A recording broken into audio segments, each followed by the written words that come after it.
From Stockholm, Sweden, this is Democracy Now!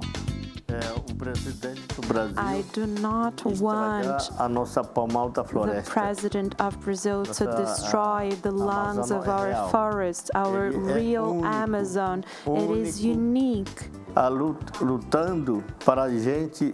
It is a struggle, a fight so we can keep alive, because without the struggle, we won't live. There will be no forest. So we need to fight for it so we can live. As the Right Livelihood Awards celebrate their 40th anniversary tonight, we speak to one of the four laureates, Davi Kopanawa, indigenous Yanomami leader of Brazil. Then a damning UN report says 7 million children worldwide are deprived of their liberty, from children jailed on the U.S.-Mexico border to the missing children of ISIS fighters. We speak with the report's lead author, Manfred Novak, former UN Special Rapporteur on torture. Should not be deprived of liberty. And states should look to find non-custodial solutions. And usually they are available. It's simply a question of politics. Whether you invest primarily in the criminal justice system or you invest more in the child welfare system and support the families. The U.S. is the only country that has not ratified the Convention on the Rights of the Child. All that and more coming up.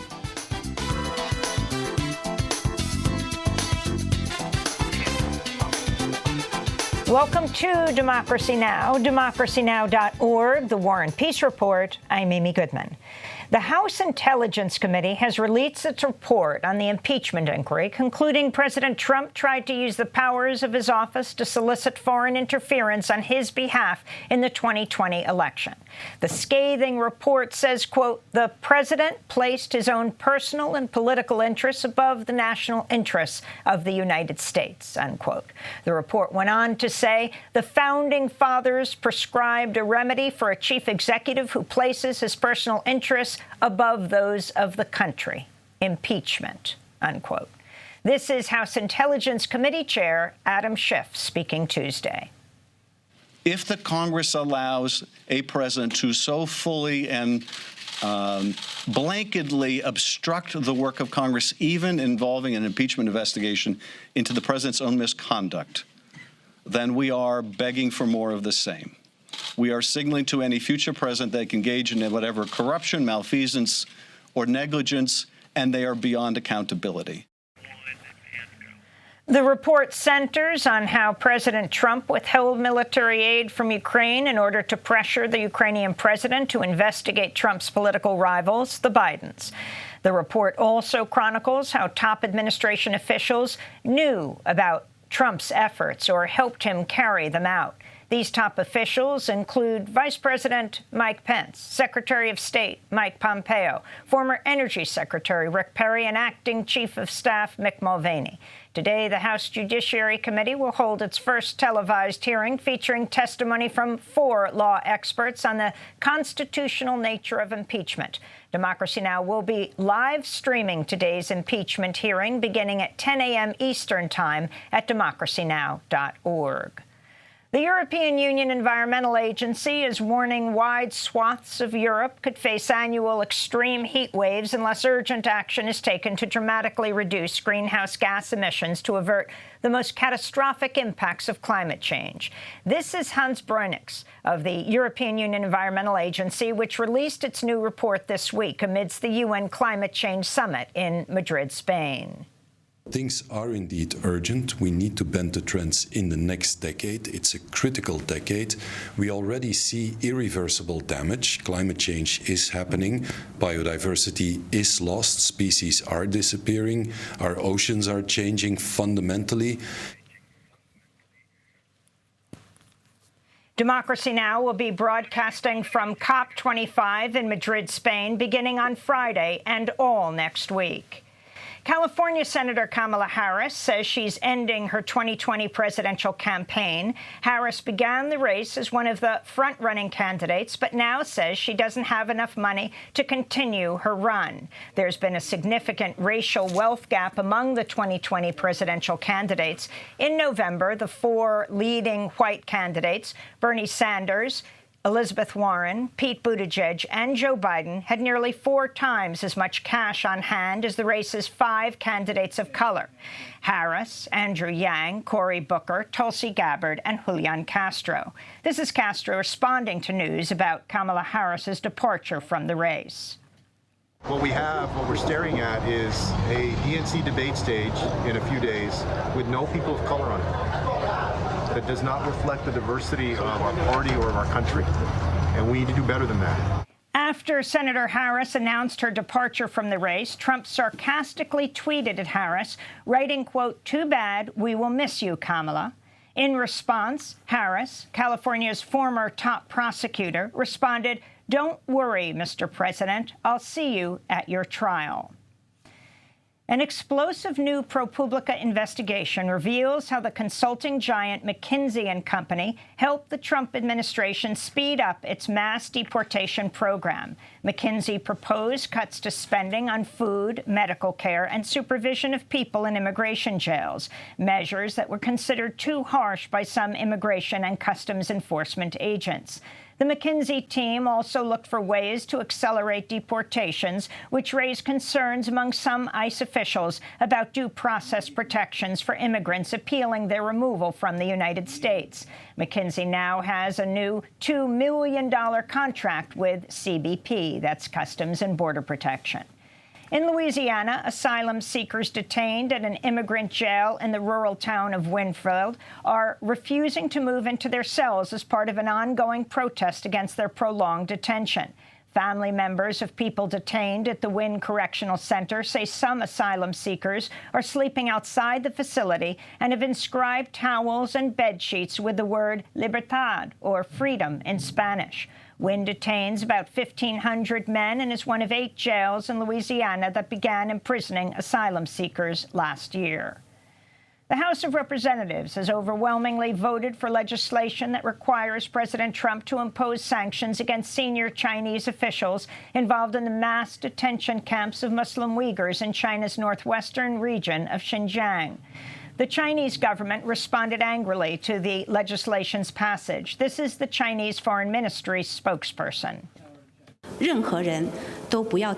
No person should underestimate the Chinese government's resolution and ability to defend our national sovereignty, national security, and developmental interests. Anyone who wants to use Hong Kong and Xinjiang issues to interfere and restrain China's development must be delusional. The House's passage of the Uyghur Act of 2019 comes as the New York Times reports Chinese officials in Xinjiang are collecting blood samples en masse in efforts to build a system capable of creating an image of a person's face using DNA. The United States is also separately seeking to develop this technology, which raises vast concerns about privacy and state surveillance. The International Criminal Courts are beginning a 3-day hearing today about torture in Afghanistan, including by U.S. forces. The hearing will probe allegations that members of the U.S. military and intelligence agencies tortured, raped, and sexually abused Afghan prisoners between 2003 and 2004. Prosecutors and torture survivors are hoping to overturn a previous ruling that blocked an investigation into alleged U.S. war crimes in Afghanistan. This ruling, issued in April, came only a month after U.S. Secretary of State Mike Pompeo banned visas for International Criminal Court staff seeking to investigate the allegations of U.S. war crimes in Afghanistan and beyond. In New York City, 4 Rikers Island correctional officers have been suspended after video showed the officers stood by for 7 minutes while a teenager attempted to hang himself. Video shows one officer even walked up to the holding pen where the teenager was hanging, opened the door, then closed the door, and walked away without intervening. 18-year-old Nicholas Feliciano had been jailed in Rikers since November 19th when he was arrested on a parole violation. He's now hospitalized in a medically induced coma after the suicide attempt. And today marks the 50th anniversary of the death of Black Panther leader Fred Hampton. On December 4th, 1969, Chicago police raided Hampton's apartment and shot and killed him in his bed. He was just 21 years old. Black Panther leader Mark Clark was also killed by the police in the raid. Authorities initially claimed the Panthers had opened fire on the police, who were there to serve a search warrant for weapons, but evidence later emerged that told a very different story. The FBI, the Cook County State's Attorney's Office, and Chicago police had conspired to assassinate Fred Hampton. This is Hampton, in his own words, speaking before his death about the repression against his fellow Black Panther Party members. Bobby Seale is going through all types of physical and mental torture. But that's all right, because we said even before this happened, and we're going to say it after this, and after I'm locked up, and after everybody's locked up, that you can jail revolutionaries, but you can't jail a revolution. Right. You might run a liberator like Harris Cleave out the country, but you can't run liberation out the country. You might murder a freedom. That was Fred Hampton. Fred Hampton speaking in the 1969 documentary, The Murder of Fred Hampton, produced by the Chicago Film Group. Fred Hampton and Mark Clark were assassinated by the FBI and Chicago police 50 years ago today. And those are some of the headlines. This is Democracy Now!, democracynow.org, The War and Peace Report. I'm Amy Goodman. We're broadcasting from Stockholm, Sweden, where the Right Livelihood Awards are marking their 40th anniversary. The Right Livelihood Award was established in 1980 to honor and support those offering practical and exemplary answers to the most urgent challenges facing us today. It's since become known as the Alternative Nobel Prize. Over the past 4 decades, it's been given to activists and grassroots leaders around the globe, a number of whom have gone on to win the Nobel Peace Prize. This year's winners are the 16-year-old Swedish climate activist Greta Thunberg, the Sahrawi human rights leader Aminatou Haidar, who's been challenging the Moroccan occupation of Western Sahara for decades, Chinese women's rights lawyer Guo Jianmei, and Brazilian indigenous leader Davi Kopanawa and the Yanomami Hutukara Association. Their fight for the Amazon's biodiversity and indigenous people we'll hear Davi Kopanawa describe later in the broadcast. But first, we're joined in our studio by Ole Vanuxkil, Executive Director of the Right Livelihood Foundation, based here in Stockholm. Welcome to Democracy Now!, Ole. It's great to have you with us. Congratulations on this 40th anniversary. Thank you. Can you talk about how these awards got started and why they're here in Stockholm? Yeah, this is now 40 years ago. It was during the days that John Lennon was shot dead in the streets of New York that the foundation started here with its very first award presentation. Now we've been doing this for so many years, and there are 178 laureates from 70 countries. Now, the first idea was really linked to the Nobel Foundation, which is a foundation based here in Stockholm, because they are responsible to carry out the will of Alfred Nobel. And the will of Alfred Nobel said that his capital should be used to start these 5 Nobel Prizes. And then the Nobel Foundation started a 6th Nobel Prize, the Prize in Economics, in 1969. And from that emerged the idea, and it was my uncle at the time, Jakob von Uexküll, to think, if you can start new Nobel categories, it shouldn't just be a one in economics. There should be a Nobel Prize, which is still the world's most important award, also for people who work for the environment and for the interest of the poor majority in the world. So you have had this award for sustainability and equality. And will the Nobel Foundation consider adding it as another Nobel Prize? They took a decision then in 1980 when my uncle made this offer to not take on any new categories any longer, but it didn't need the blessing of the Nobel Foundation, and so he went on to start the Right Livelihood Foundation. But because of this history, it's still referred to as the Alternative Nobel here in Sweden. And right livelihood means? It's the idea of living lightly on the earth, of not taking more than a fair share of the resources, and it means to bring change into the world through your practical actions. We call our laureates practical visionaries, people who are working towards a vision of how the world could be so different, but who show with their concrete work what the steps on this way can be, who prove that solutions are possible. This year, 2 of the 4 Right Livelihood laureates are not here for different reasons. You have Greta Thunberg, who's actually from Stockholm, but she's just made landfall in Portugal, heading to Spain for the UN Climate Summit, tries to minimize her carbon footprint. And then you have the Chinese lawyer. Explain why she has not come. She could not travel from China to attend the award presentation here in Stockholm. It's a sign of the shrinking space for civil society around the world. We've seen that in recent years with laureates from other countries as well.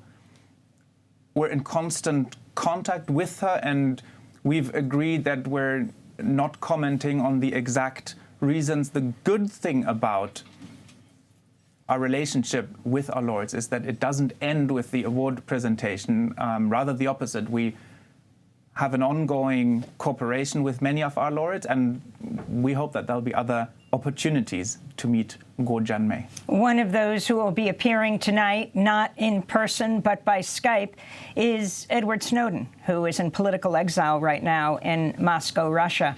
I'll be interviewing him from the stage. And others have gone on to win the Nobel Peace Prize, like Mangari Maathai, the great environmentalist.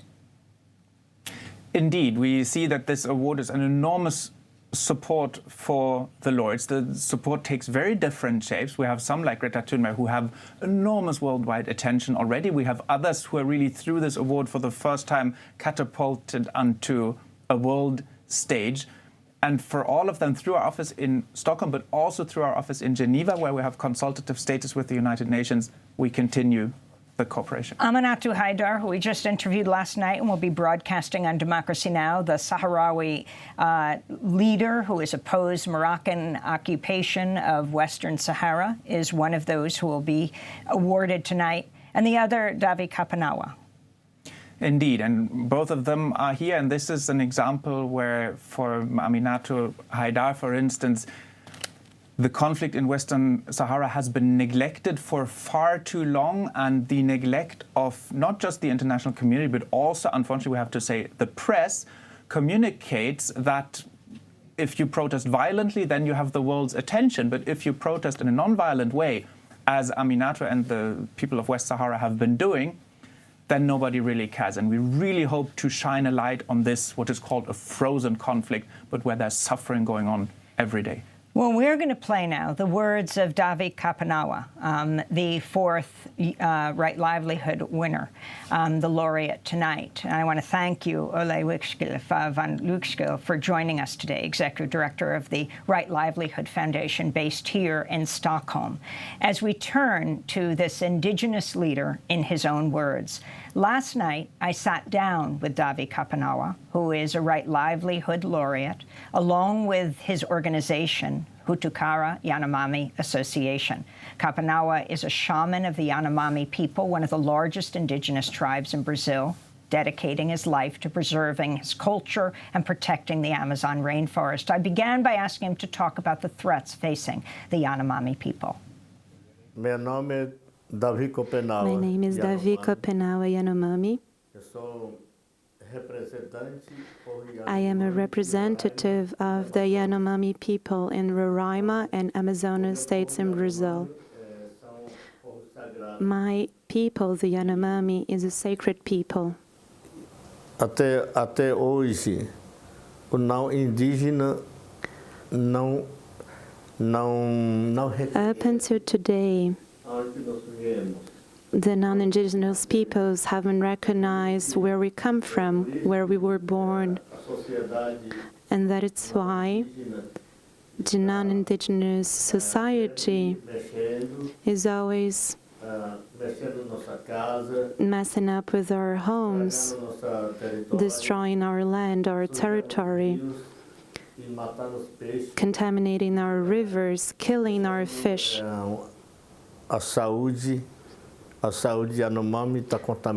And hindering the health of the Yanomami people, who are now contaminated by men who came and contaminated our home. The recent election of Jair Bolsonaro as the president of Brazil, how has that affected indigenous people? President Bolsonaro was elected by his own people. Us, indigenous peoples, we haven't participated in it. We have not voted for him, but he's now there. And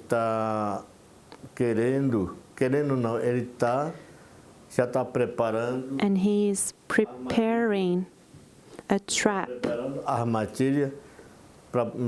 He's preparing a trap for my Yanomami people in order to fool us and manipulate us.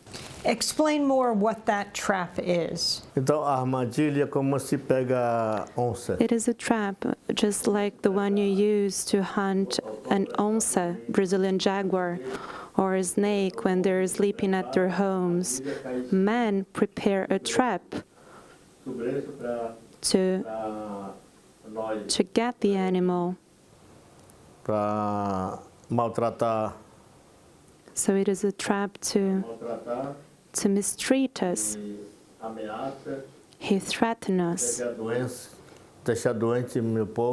to make my people fall ill, to make our children fall ill and get diseases. That's what I mean by trap.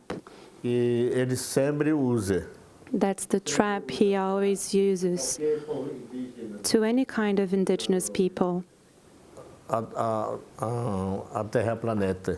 the planet Earth. Can you explain Bolsonaro's latest moves trying to get a law passed that would allow for more gold mining, and what that means for the Yanomami and other indigenous people?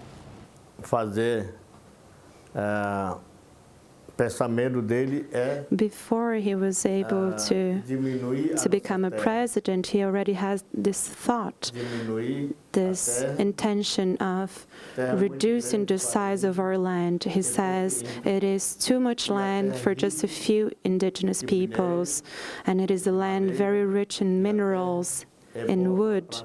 He says that the land is good for plants such as crops of soybeans or sugarcane.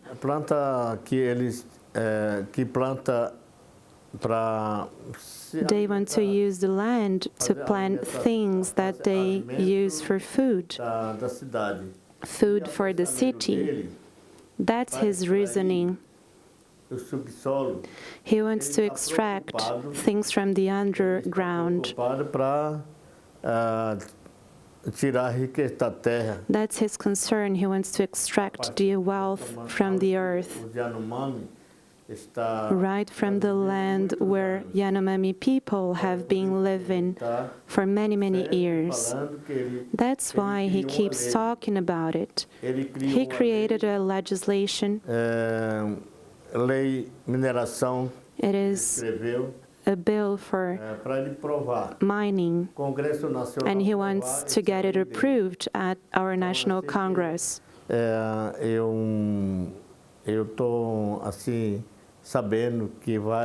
I am aware of it. I know that if they let it happen, this is really a worry for me. Mercury, what's used in the gold mining process, how does it make people sick? I'm going to explain it to you. This mercury that they use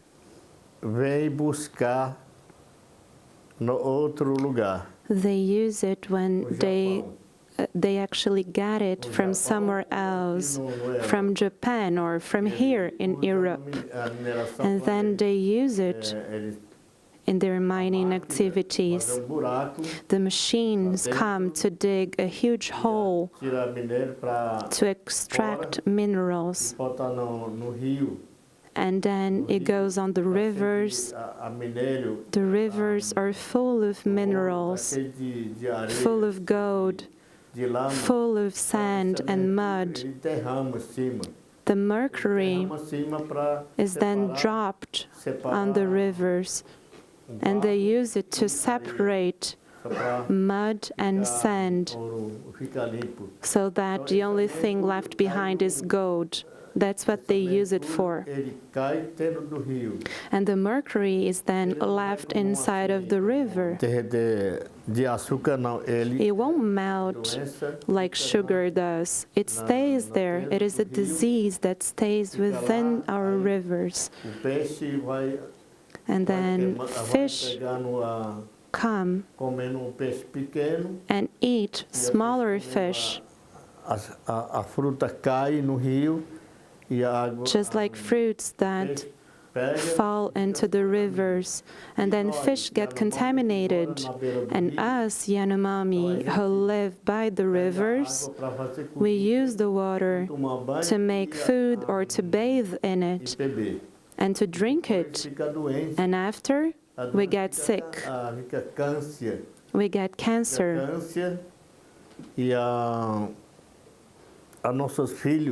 And our children then born smaller than usual, underdeveloped. That's what mercury is causing. Our health is terrible in Yanomami people because of it.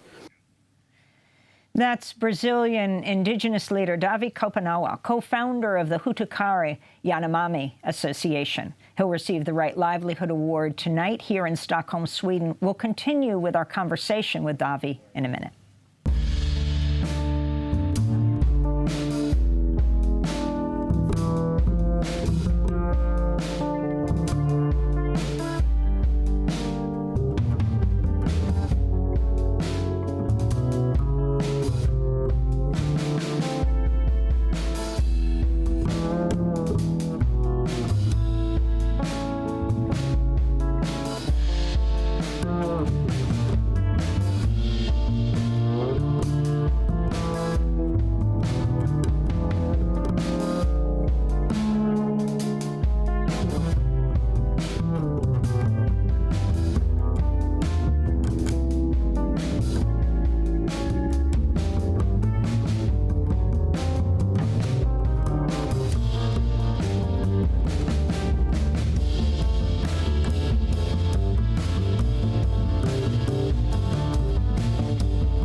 Someone for Something by the Swedish musician and flautist Elsa Nielsen.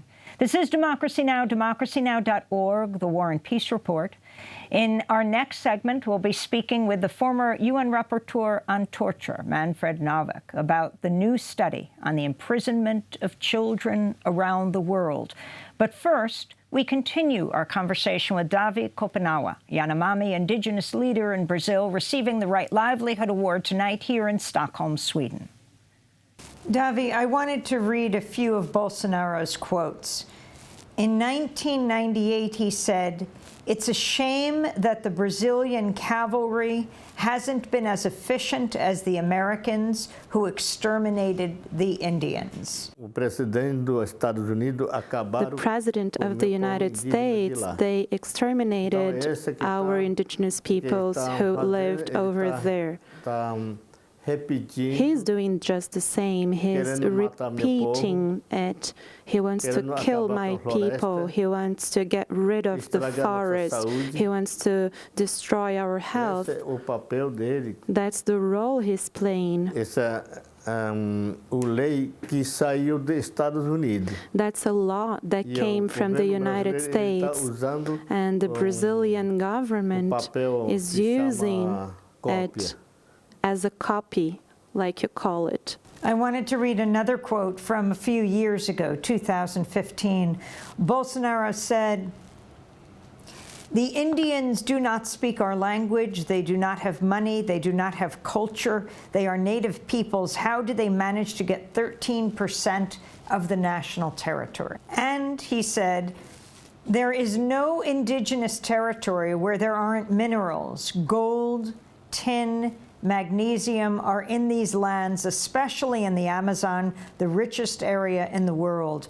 I'm not getting into this nonsense of defending land for Indians, Bolsonaro said. If you could comment. Ele ouviu falar outra pessoa. He heard other people talking. É por isso que ele falou que nós, and that's why he says that us Yanomami people do not speak Portuguese.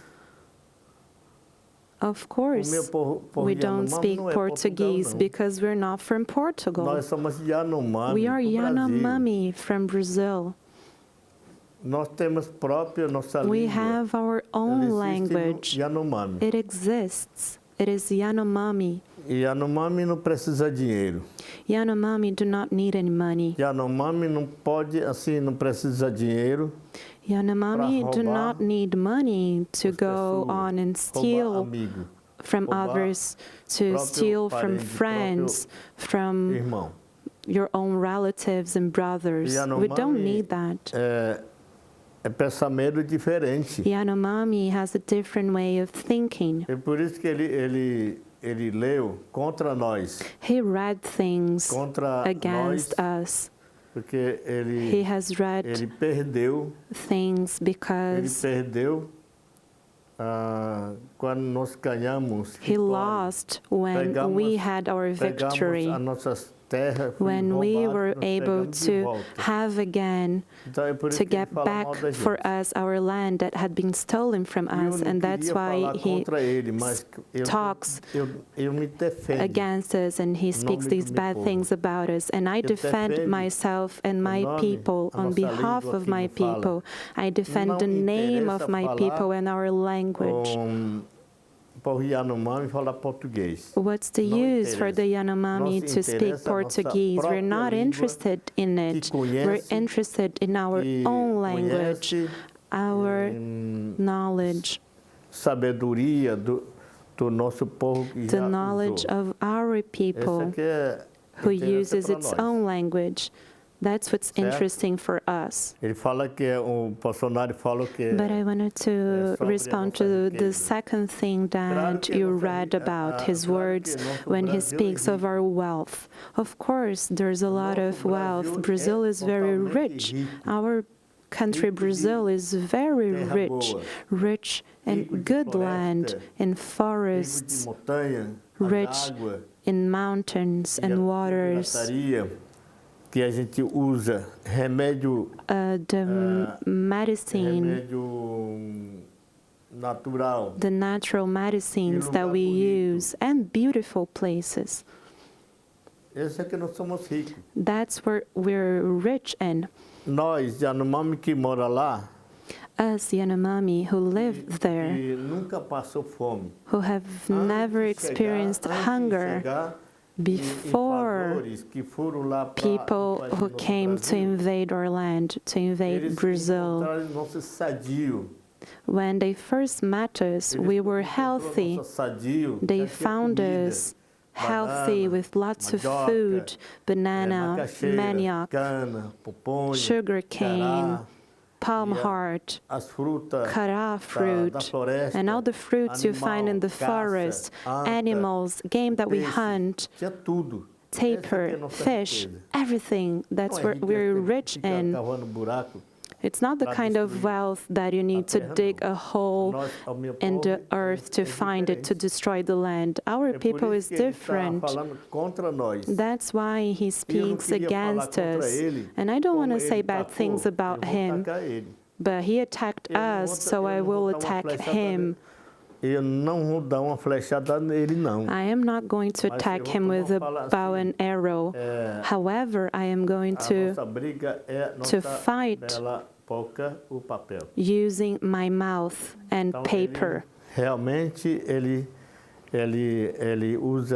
He uses words, and the word that you use, which is prejudice. He doesn't like indigenous peoples. He does not want to let the Yanomami people to live at peace protected. He does not want that. He doesn't want to let it happen. What he wants is to extract our wealth to send to other countries. The wealth of our Yanomami land, he will take it and send it to China, to Japan, to Germany, and other places. That's his way of thinking. That's his concern, making money, earning money so that he can become rich. And when he becomes rich, and when he dies, he won't take any of it with it, not even his underwear. Bolsonaro calls the climate crisis a hoax. President Trump calls the climate crisis a hoax. Can you talk about what the climate crisis means for the Yanomami people, for the people of Brazil? They're a sick group. The President of the United States, the President of Brazil, and the President of Venezuela. They are talking to each other and discussing, and then they tell people there are no problems in Brazil because they want to hide it. This is very clear. Everyone knows it's taking place, climate change.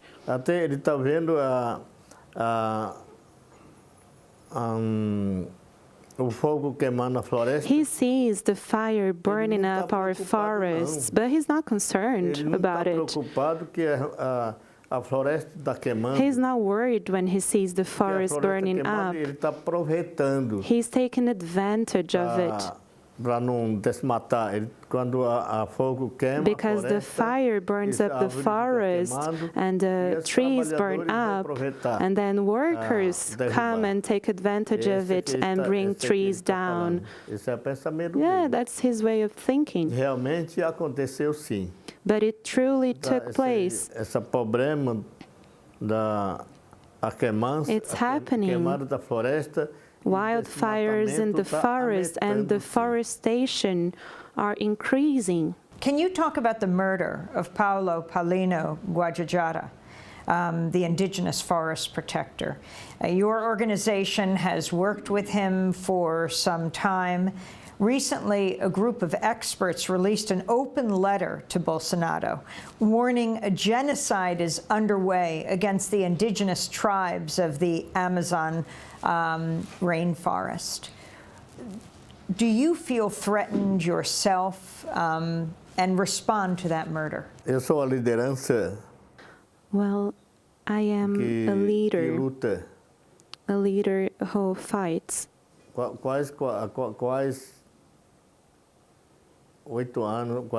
I've been fighting for 40 years, and I am threatened. I am threatened by a group of illegal gold miners and also farmers and politicians. Politicians have a way of finding someone who enjoys killing and who kills indigenous peoples. And I am persecuted. Our indigenous leaders who really fight, they want to get rid of us. So I am threatened.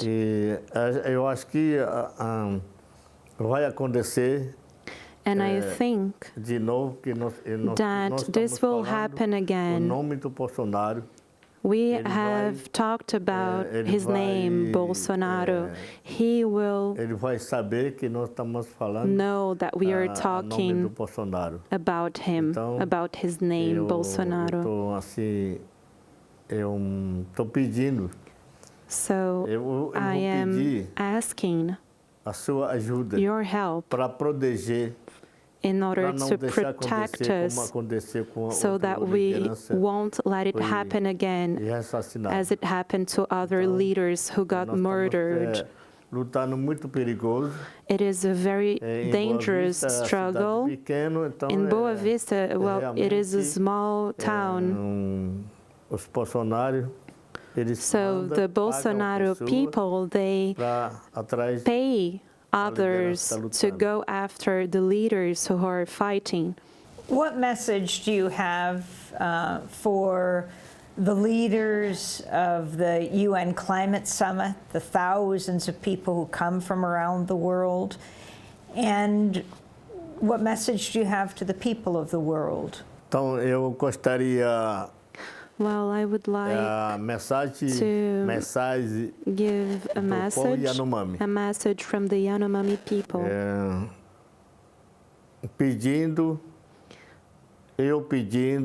I would like to ask the leaders, the non-indigenous leaders from here, together with other leaders from who are at their homes, their cities, their capitals. I would like to take this opportunity to send them a message so that they can know about what's going on, so they won't let it happen again, something very bad to my Yanomami people, so that they won't let people destroy the environment, so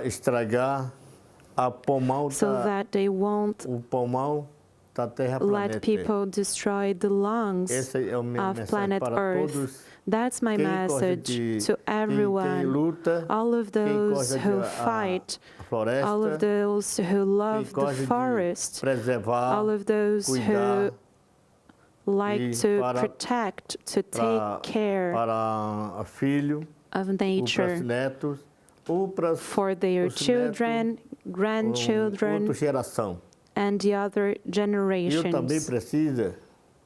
I also need help. I need help on that. Because we have grandchildren. So that they have their protected land. So that they have a protected land for them. That is why I'm giving you this message, to ask for your strength, your European people, to talk to Bolsonaro, to talk to the president of Brazil, so that he takes care of his country, so that he can take care of it. Protecting it together with the indigenous peoples and together with the people who live in sacred lands. And also the Yanomami peoples who have never seen the white man, uncontacted Yanomami people who live in sacred land. So I would like you to protect us, protect the isolated indigenous communities. I do not want the president of Brazil to destroy the lungs of our forests, our real Amazon. It is unique. Lots of people are trying to get their hands on the Amazon, just like bees who collect honey and take it to their homes. I do not want to let him do just the same. That's my message. This is a message for women who fight for having the right to land, men who fight for their forests, their education, their health. Nowadays, the young people, the youth, is fighting, and that's they are the ones who will keep on fighting.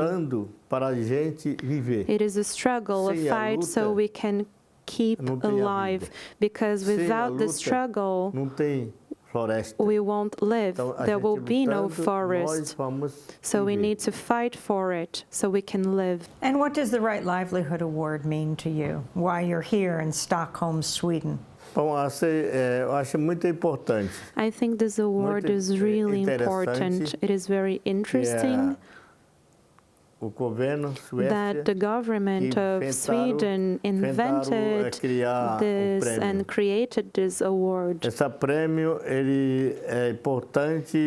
award is important to bring recognition to my struggle, to bring recognition to my Yanomami people, so that the people from the city and the people of the planet get to know us.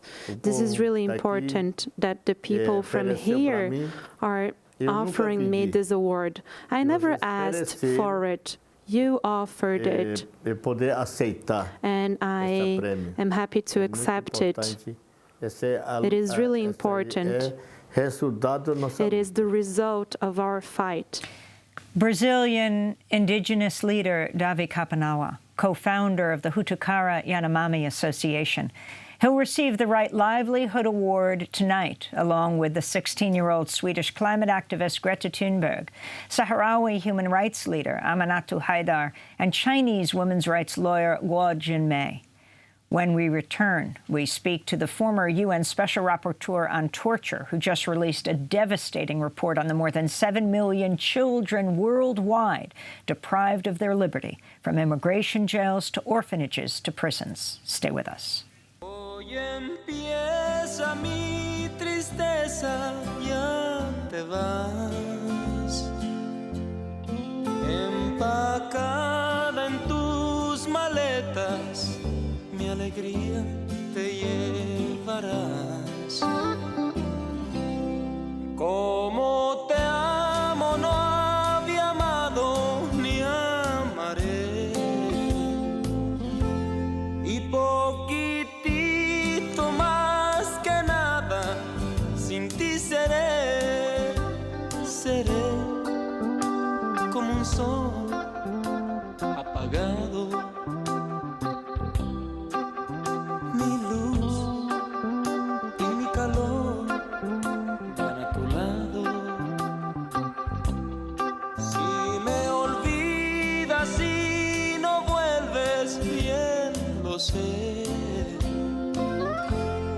Que en tinieblas para siempre viviré.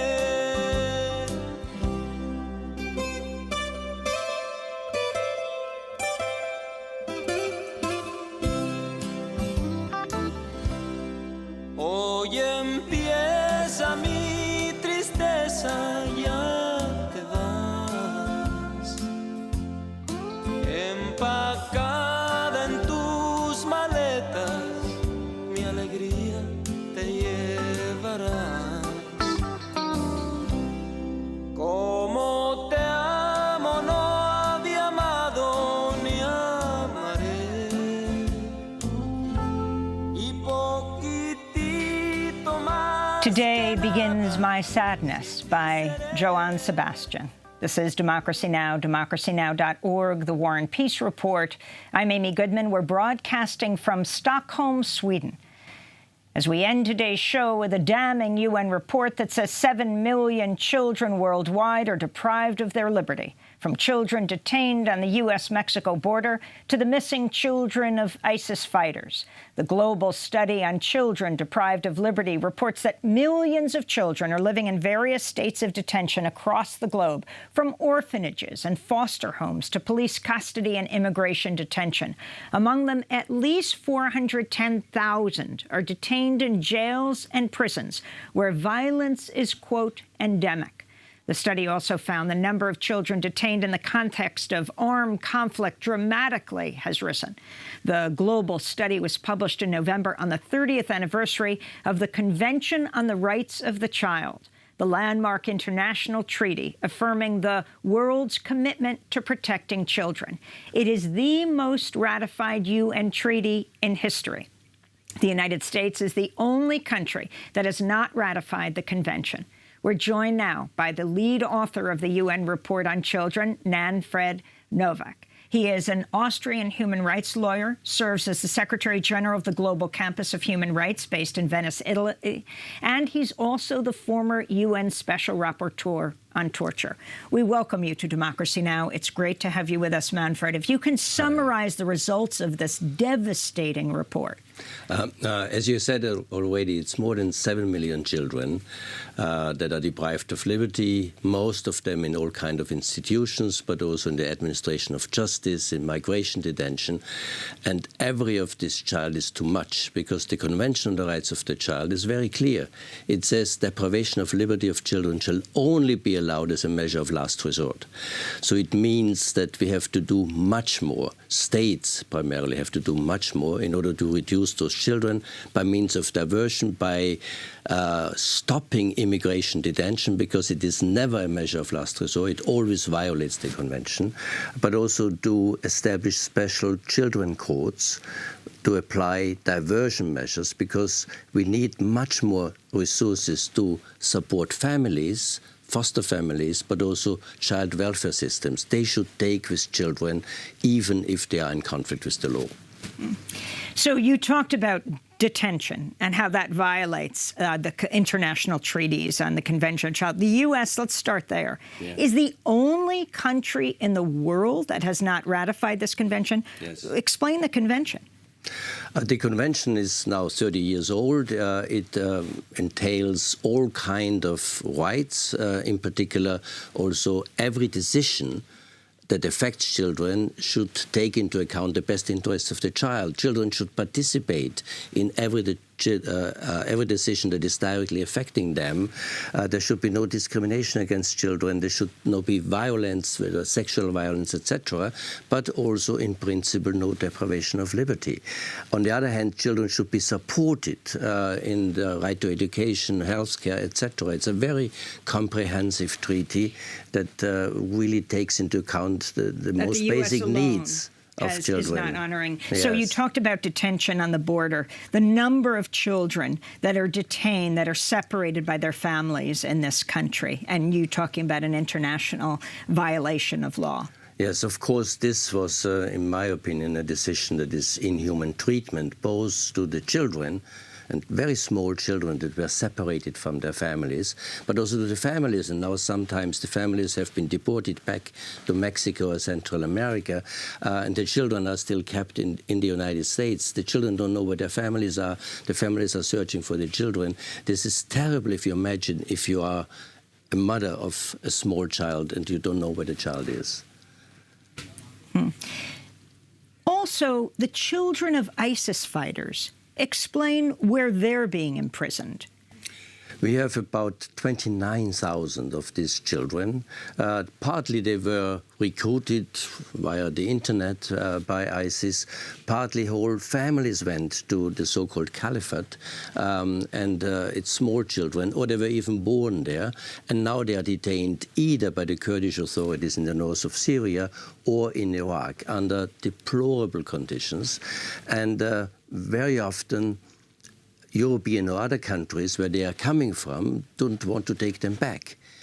So what we are saying and recommending is that European and Central Asian and other states should take the responsibility for their own nationals to actually take them back and try to re-socialize them, not to punish them. Children in armed conflict, child soldiers, should be seen primarily as victims, but not as perpetrators. Talk about Uyghur children. Talk about what's happening in China right now. I mean, what we know is that about 1 million human beings, Uyghurs, Muslims from Xinjiang in China, are currently detained in camps for re-education purposes. And of course, many of them are children, and also children have been separated from their parents. But we don't have enough information to really say how many, but certainly those are thousands, many thousands of children that are suffering there. So what does it mean when a state doesn't participate in giving over information? Of course, we sent out a question to all member states of the United Nations, and we had a fairly good response. But of course, certain states, including China and the United States of America, did not reply to our questionnaire. So we had to rely on other official data, and that's why also our estimates are very conservative. If I'm speaking about 410,000 children in jails and prisons, it's a very conservative estimate. Probably the real number is much higher. I wanted to ask you about a story that goes back in time, but actually is in the headlines right now. And it's about this latest news that we had in our headlines about the International Criminal Court finding the U.S. Looking into crimes against humanity or war crimes.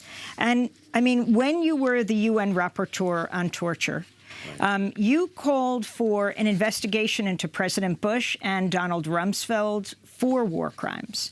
This relates directly.